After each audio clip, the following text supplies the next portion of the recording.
Bandeko, encore une fois, c'est Moutounabino Gilmas. Nakacha ba analyse toujours objectif. Place na kobeta mabaku, na kosenga nabino toujours ba vrai journaliste, ba politicien minene bozakuna, bo toujours continuer kosunga biso nakacha ba commentaire, bo bakisa na otoza kozanga, po makanisi na biso e mata.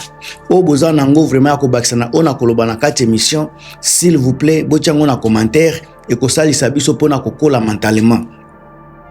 En passant, merci, grand merci au président François Mboukou Kassa, président FMK, avec le secrétaire permanent Denis Mpongo. Et si Bozali, vraiment merci à trop. Sans oublier Maman Nangaï, Marima Antoinette Makayabu, avec Chirac Makayabu, na Pesi Binombo Théâtre, et si Bozali, Thérèse Dissabe, Grâce Kibombo, Pierre Okende, Delphin Mazeze, merci encore une fois na présence Nabino. Alors, Bandeko, Batunyo so lelo, ba communicateur à Chilombo, nyonso bazakaka Kagame mutu azako créer ba rébellion na Congo.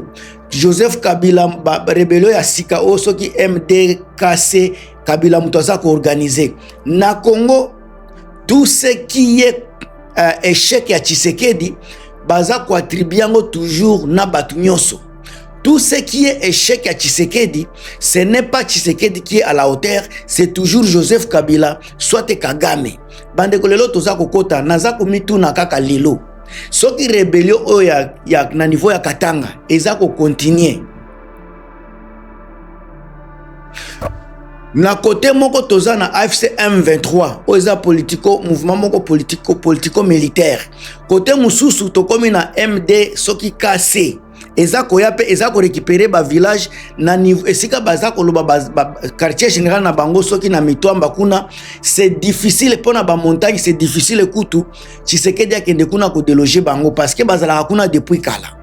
Disons maintenant la vérité ou ba question naza ko poser. De l'autre côté tonanengi na koloba na côté musupe tozana ba misusu na AFC M23 na ba MDKC. Alors si ces deux groupes coordonner leurs actions, la situation sécuritaire dans la carte démocratique du Congo pourrait-elle changer? Naza ko analyser makambo oyo. Encore une fois, naza ko analyser ce qui bozana eloka ko bakisa. Botia kaka na commentaire.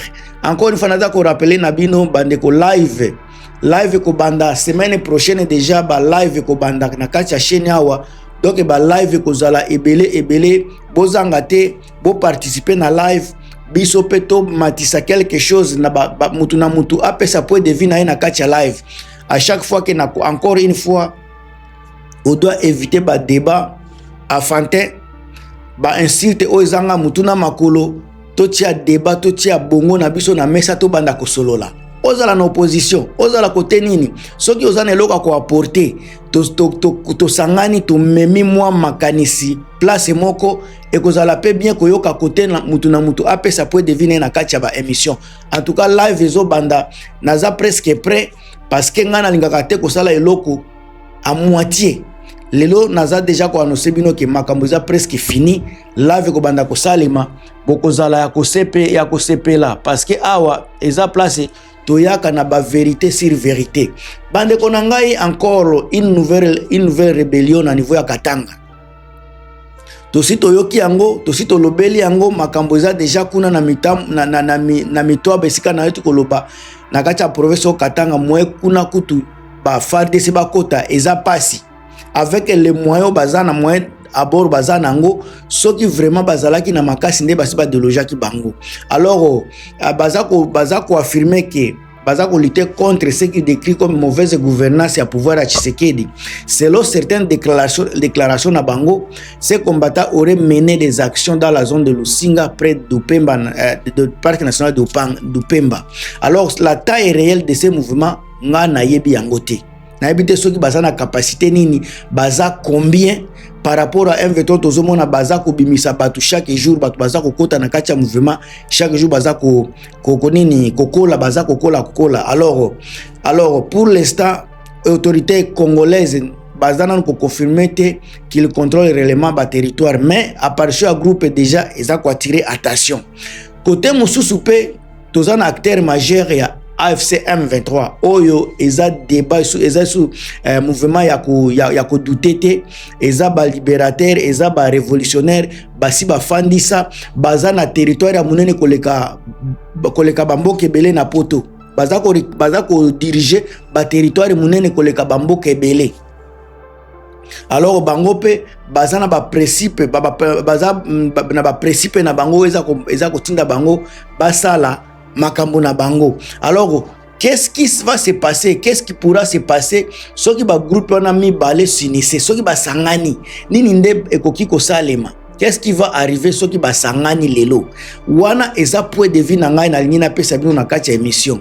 Imaginons maintenant scénario kaka banani ba MDKC ya Katanga et le M23 dans l'Est coordonner leurs actions. Cela créait un front militaire distinct dans leur pays, un front à l'Est autour de Goma et puis baza déjà na front mususu au sud na kati ya région Mitwaba. Imaginez cela. Tango baza koyebisa na Tshisekedi sala négociation fanda na mesa to solola ye azako boya. Pendant qu'il y a Koboya, il y a toujours des revendications. Eza kobima de gauche à droite. Insatisfaction na kati ya mboka. Na place nyonso na Congo, insatisfaction zali. Même ba Mobondo, baza produit insatisfaction toujours.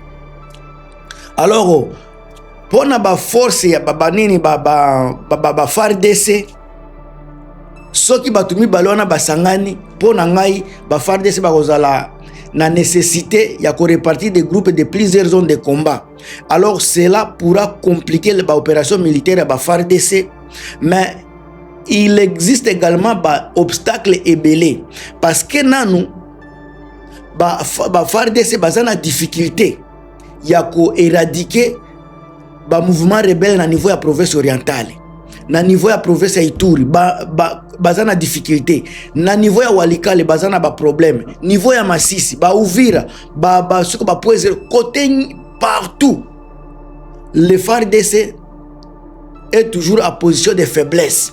Alors si ka force mususu soki eye lokola oyo tozomona rébellion na niveau ya Katanga bango pe balamuki ezako affaiblir les forces ba FARDC, ezako diminuer force ya FARDC. Ba commandement na bango ezalaka déjà unité ezalaka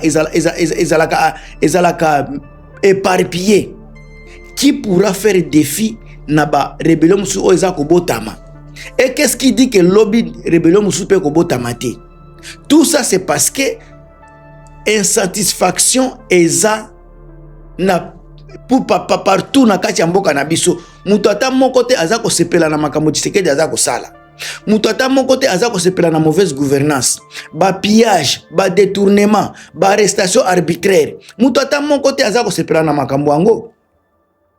Lobi toko ya kosituka ba mouvement ngo ya kiu ya nini ya Katanga kuna ebotami ebandi kokola pendant que Tshisekedi azosala ba tourner azosala ka azako tambola ba misusu bazako se réorganiser. Tshisekedi aza na kati ya folie kaka ya kosala makambo yazo mona eza bien pour na ye mais pas pour le pays.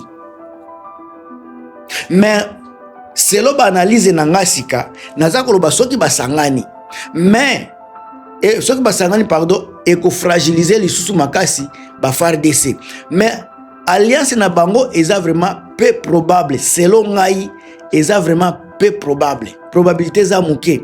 D'abord ba objectif na bango eza différent, bazana objectif mon côté objectif ya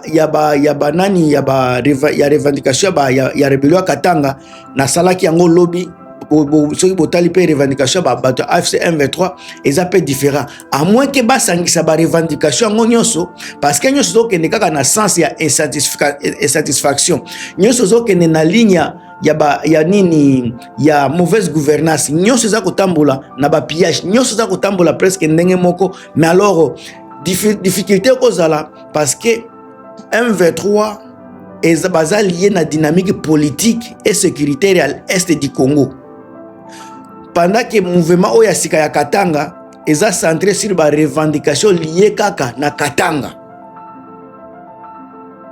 Il y a M23 est plus large, eza ba revendication nationale pendant que nini ya rébellion à Katanga revendication na bango eza plus locale plus provinciale à moins que bakomisa yango pe national parce que ba revendication à province à Katanga ce sont les mêmes revendications à province à Kasai eza même revendication o eza koleka pe na ba province mususu na ba Congo central alors nyonso eza ba revendication ya peuple à Katanga eza même revendication à peuple Équateur peuple à Kivu alors so ba sangani na magie moko bo na yebite pour le moment bo ko sala front moko ya bien mais eza moins probable parce que jusqu'au moment où naza ko sala vidéo ba revendication M23 eza national mais ya ba rébellion ya Katanga eza à peu près kaka local pour les Katangais alors eloko ami balé eza pe distance entre Mitwaba na Goma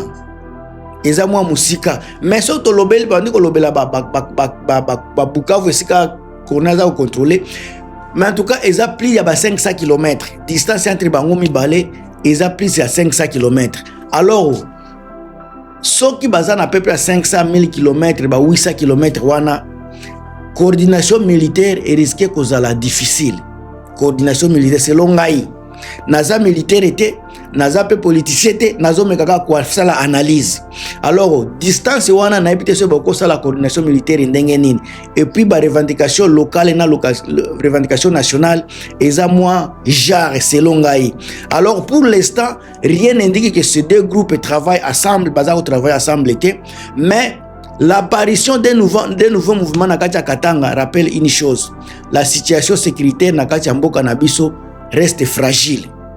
Et chaque nouveau groupe armé peut créer de nouvelles inquiétudes pour la stabilité de la RDC. La grande question, encore une fois, est donc la suivante. La rébellion du nord de Katanga est-il un mouvement durable ou simplement une rébellion locale qui disparaîtra rapidement? Question naza kotuna na bino bandeko na ngai. Wana nde message na ngaki nazalaki nango pona journée à lelo. Pour passer bonne journée, ceux qui information à Sikaïza n'a pas hésité te couper la bino na katia ba information na salaka toujours.